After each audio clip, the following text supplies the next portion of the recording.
Good morning. ಇವತ್ತಿನ special ಹಂದಿ ಮಾಂಸಕ್ಕೆ ಸುವರ್ಣಗೆಡ್ಡೆ ಹಾಕಿ. ಯಾಕಂದರೆ ಆಲ್ರೆಡಿ ತಯಾರಿಸಿದ ಹಂದಿ ಮಾಂಸಕ್ಕೆ ಸುವರ್ಣಗೆಡ್ಡೆಯನ್ನು ಹಾಕಿ ಮಾಡುವ ವಿಧಾನವನ್ನು ತೋರಿಸ್ತಾ ಇದ್ದೀನಿ. ದೇವರಿಗೆ ನಮಸ್ಕಾರವನ್ನು ಹೇಳುತ್ತಾ ಈ ರೆಸಿಪಿಯನ್ನು ನಾವು ಸ್ಟಾರ್ಟ್ ಮಾಡುವ.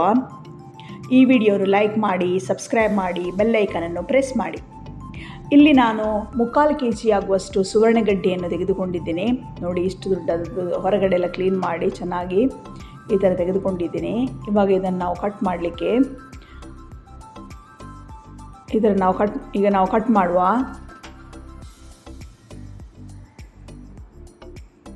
ಸ್ಲೈಸ್ ಕಟ್ ಮಾಡಬೇಕು. ಫಸ್ಟ್ ಅದ್ರ ಸಿಪ್ಪೆಯನ್ನು ತೆಗೆದು ಹೊರಗೆ ಹಾಕಿ ಇವಾಗ ಸ್ಲೈಸ್ ಕಟ್ ಮಾಡಿ. ಈ ಥರ ಚೆನ್ನಾಗಿ ಸ್ಲೈಸ್ ಉದ್ದುದ್ದಕ್ಕೆ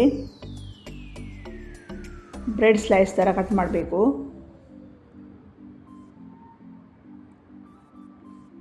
ಆಮೇಲೆ ಈ ಥರ ಸೈಡಲ್ಲಿಟ್ಟು ಸ್ಲೈಸನ್ನು ಸೈಡಲ್ಲಿಟ್ಟು, ಇದು ಕೆಳಗಿನ ಭಾಗದಲ್ಲಿ ಸ್ವಲ್ಪ ದಪ್ಪ ಇರೋದ್ರಿಂದ ನಾನು ಈ ಥರ ಅಡ್ಡ ಕಟ್ ಮಾಡಿದ್ದೀನಿ. ಆಮೇಲೆ ಮತ್ತೆ ಇದನ್ನು ಉದ್ದಕ್ಕೆ ಸ್ಲೈಸ್ ಥರ ಕಟ್ ಮಾಡೋದು. ಈಗ ಸ್ಲೈಸ್ ಎಲ್ಲ ಕಟ್ ಮಾಡಿ ರೆಡಿ ಮಾಡಿದ್ದೀನಿ. ಈಗ ಅದರಿಂದ ಹೊರಗಿನ ಸಿಪ್ಪೆಯನ್ನು ಈ ಥರ ತೆಗಿಲಿಕ್ಕೆ, ಹೊರಗಿನ ಸಿಪ್ಪೆಯನ್ನು ನಾವು ಚೆನ್ನಾಗಿ ತೆಗಿಬೇಕಾಗ್ತದೆ ಕ್ಲೀನಾಗಿ.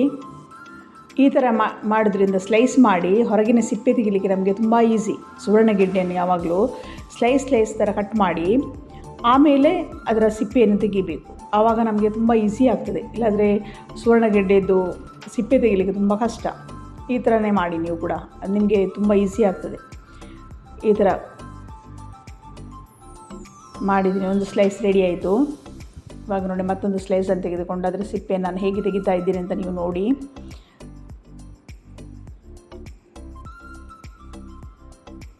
ಸಿಪ್ಪೆಯನ್ನು ತೆಗಿತಾ ಇದ್ದೀನಿ ಹೊರಗಿದ್ದು. ಇನ್ನೊಂದು ಸ್ಲೈಸ್ ಕೂಡ ರೆಡಿ ಆಯಿತು. ಇನ್ನೊಂದು ಸ್ಲೈಸನ್ನು ತೆಗೆದುಕೊಂಡು ಇದೇ ರೀತಿ ಸೈಡ್ನಿಂದ ಅದರ ಸಿಪ್ಪೆಯನ್ನು ತೆಗಿಬೋದು. ಈ ಥರ ಚೆನ್ನಾಗಿ ಕ್ಲೀನಾಗಿ ಈಸಿ ಆಗ್ತದೆ ಈ ಥರ ತೆಗಿಲಿಕ್ಕೆ. ಈ ಥರ ಈಸಿಯಾಗಿ ತೆಗಿಬೇಕು. ಈಗ ನಮ್ಮದು ಸ್ಲೈಸ್ ಮಾಡಿ ಸಿಪ್ಪೆ ತೆಗೆದು ಎಲ್ಲ ಆಯಿತು ಕ್ಲೀನಾಗಿ. ಈಗ ನಾನು ಅದನ್ನು ಚೆನ್ನಾಗಿ ತೊಳೆದು ಇಟ್ಟಿದ್ದೀನಿ. ಈ ಥರ ಸ್ಲೈಸಸ್ ಮಾಡಿದ್ದೀನಿ ನೋಡಿ, ಚೆನ್ನಾಗಿದೆ. ಈ ಥರ ದಪ್ಪ, ಜಾಸ್ತಿ ದಪ್ಪ ಕೂಡ ಇಲ್ಲ, ತೆಳು ಕೂಡ ಇಲ್ಲ, ಇಷ್ಟು ಇದ್ದರೆ ಸಾಕು. ಇವಾಗ ಅದನ್ನು ನಾವು ಚೌಕಾಕಾರವಾಗಿ ಸಣ್ಣ ಪೀಸ್ಗಳನ್ನು ಮಾಡಬೇಕು. ಹೇಳಿದರೆ ಡೈಸ್ ಥರ, ಲೂಡೋ ಡೈಸ್ ಥರ ಮಾಡಿದರೆ ಆಯಿತು. ಈಗ ಉದ್ದುದ್ದಕ್ಕೆ ಕಟ್ ಮಾಡಿ ಆಮೇಲೆ ಸಣ್ಣ ಚೌಕಾಕಾರವಾಗಿ ಕಟ್ ಮಾಡೋದು. ಈ ಥರ ಡೈಸ್ ಥರ ಕಟ್ ಮಾಡಿದರೆ ಆಯಿತು. ಈ ಥರ ಕಟ್ ಮಾಡಿ ಸೈಡಲ್ಲಿ ಇಡಿ. ಈಗ ನೋಡಿ, ಇನ್ನೊಂದು ನಾನು ಈಗ ಕಟ್ ಮಾಡಿ ತೋರಿಸ್ತಾ ಇದ್ದೀನಿ.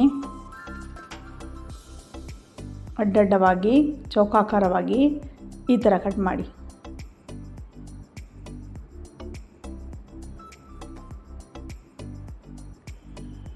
ಈ ಥರ ನಾವು ಸಣ್ಣದಾಗಿ ಚೌಕಾಕಾರವಾಗಿ ಕಟ್ ಮಾಡಬೇಕು.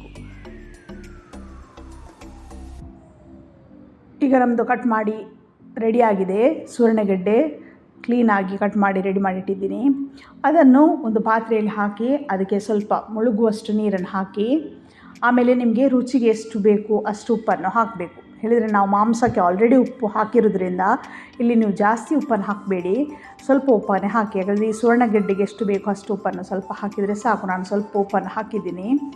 ಈಗ ನಾವು ಇದನ್ನು ಮುಚ್ಚಳ ಮುಚ್ಚಿ ಬೇಯಿಸ್ಲಿಕ್ಕೆ ಬಿಡುವ. ಈಗ ಚೆನ್ನಾಗಿ ಬೇಯಿಸ್ಲಿಕ್ಕೆ ಬಿಡುವ. ಈಗ ನೋಡಿ, ಕುದಿ ಬಂದಿದೆ. ಸ್ವಲ್ಪ ಸುವರ್ಣಗೆಡ್ಡೆದು ಕಲರ್ ಚೇಂಜ್ ಆಗಿದೆ ಮತ್ತು ಅದರ ಸೂಪ್ ಕೂಡ ಬಿಟ್ಟಿದೆ. ನೀರು ಕೂಡ ಸ್ವಲ್ಪ ಕಲರ್ ಚೇಂಜ್ ಆಗಿದೆ, ನಿಮಗೆ ಕಾಣ್ತಾ ಇದೆ ಅಲ್ವಾ? ಇದೀಗ ಬೆಂದಿಲ್ಲ. ಸುವರ್ಣಗೆಡ್ಡೆ ಬೆಂದಿದೆ ಇಲ್ವಾ ಅಂತ ನಾವು ನೋಡುವ. ಒಂದು ಪೀಸನ್ನು ತೆಗೆದುಕೊಂಡು ಅದನ್ನು ಹೀಗೆ ಕಟ್ ಮಾಡಿ ಸ್ಪೂನಲ್ಲಿ ನೋಡಬೇಕು. ಆವಾಗ ನಿಮ್ಗೆ ಗೊತ್ತಾಗ್ತದೆ. ಬೆಂದರೆ ಬೇಗ ಕಟ್ ಆಗ್ತದೆ, ಇಲ್ಲಾಂದರೆ ಸ್ವಲ್ಪ ಗಟ್ಟಿಯಾಗಿರ್ತದೆ.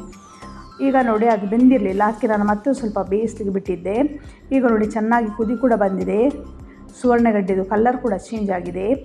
ಮತ್ತು ಈಗ ನಾನು ಟೆಸ್ಟ್ ಮಾಡ್ತಿದ್ದೀನಿ ಬೆಂದಿದೆ ಅಲ್ವಾ. ಈಗ ಬೆಂದಿದೆ, ಚೆನ್ನಾಗಿ ಬೆಂದಿದೆ. ಸಾಕು, ಇಷ್ಟು ಬೆಂದರೆ ಸಾಕು.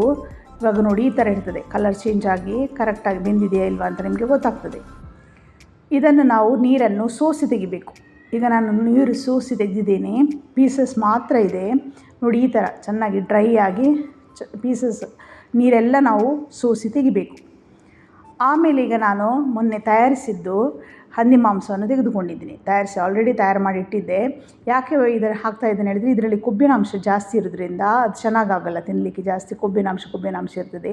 ಅದಕ್ಕೋಸ್ಕರ ನಾನು ಸುವರ್ಣಗೆಡ್ಡೆಯನ್ನು ಹಾಕೋದು. ಯಾಕಂದರೆ ಆವಾಗ ತುಂಬ ಟೇಸ್ಟಿ ಆಗುತ್ತೆ. ಈ ಥರ ನಾನು ಅದನ್ನು ಚೆನ್ನಾಗಿ ನಾನು ಫ್ರಿಜ್ಜಿಂದ ತೆಗೆದಿಟ್ಟದ್ದು, ಅದಕ್ಕೆ ನಾನು ಅದನ್ನು ಬಿಸಿ ಮಾಡ್ತಾಯಿದ್ದೀನಿ. ಈಗ ಚೆನ್ನಾಗಿ ಬಿಸಿ ಆಗಬೇಕು. ಈ ಥರ ಕುದಿ ಕೂಡ ಬಂದಿದೆ. ಈಗ ಬಿಸಿಯಾಗಿದೆ ಸ್ವಲ್ಪ.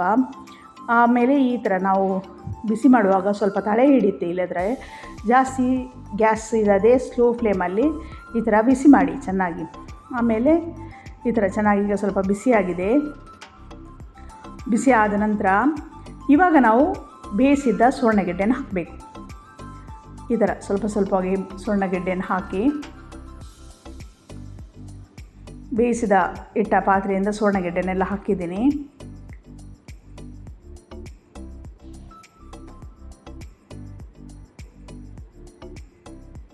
ಇವಾಗ ನಾವು ಚೆನ್ನಾಗಿ ಮಿಕ್ಸ್ ಮಾಡುವಾಗ ಸ್ವಲ್ಪ ನಿಧಾನಕ್ಕೆ ಮಿಕ್ಸ್ ಮಾಡಿ, ಇಲ್ಲಂದರೆ ಸುವರ್ಣಗೆಡ್ಡೆ ಪೀಸಸ್ ಕಟ್ ಆಗ್ಬೋದು. ಸ್ವಲ್ಪ ಈ ಥರ ನಿಧಾನಕ್ಕೆ ಸೈಡ್ ಆಗಿ ನಾವು ಮಿಕ್ಸ್ ಮಾಡಬೇಕು. ಚೆನ್ನಾಗಿ ಈ ಥರ ಸೈಡಿಂದ ಮಿಕ್ಸ್ ಮಾಡಬೇಕು. ಚೆನ್ನಾಗಿ ಕ್ಲೀನಾಗಿ ಮಿಕ್ಸ್ ಮಾಡಿ ಈ ಥರ. ಈಗ ನೋಡಿ ಚೆನ್ನಾಗಿ ಕ್ಲೀನಾಗಿ ಮಿಕ್ಸ್ ಮಾಡಿದ್ದೀನಿ ನಾನು. ಇವಾಗ ನಾವು ಮುಚ್ಚಳ ಮುಚ್ಚಿ ಸ್ವಲ್ಪ ಹೊತ್ತು ಬೇಯಲಿಕ್ಕೆ ಬಿಡಬೇಕು. ಈಗ ನೋಡಿ ಸ್ವಲ್ಪ ಬೆಂದಿದೆ. ಕುದಿ ಬರಲಿಕ್ಕೆ ಒಂದು ಕುದಿ ಬಂದರೆ ಸಾಕು. ಇವಾಗ ಚೆನ್ನಾಗಿ ಕುದಿ ಬಂದಿದೆ. ಇವಾಗ ನಾವು ನಿಧಾನಕ್ಕೆ ಮಿಕ್ಸ್ ಮಾಡುವ, ಇಲ್ಲದ್ರೆ ತಳೆ ಹಿಡಿಯುತ್ತೆ. ಸ್ವಲ್ಪ ಹೊತ್ತು ಬೇಯಿಸಿದರೆ ಸಾಕು. ಯಾಕೆಂದರೆ ಇದು ಸುವರ್ಣಗೆಡ್ಡೆ ಆಲ್ರೆಡಿ ಬೆಂದಿರೋದ್ರಿಂದ ಜಾಸ್ತಿ ಬೇಯಿಸಬೇಕಾಗಿಲ್ಲ. ಈ ಥರ ಮಾಡಿದರೆ ಆಯಿತು.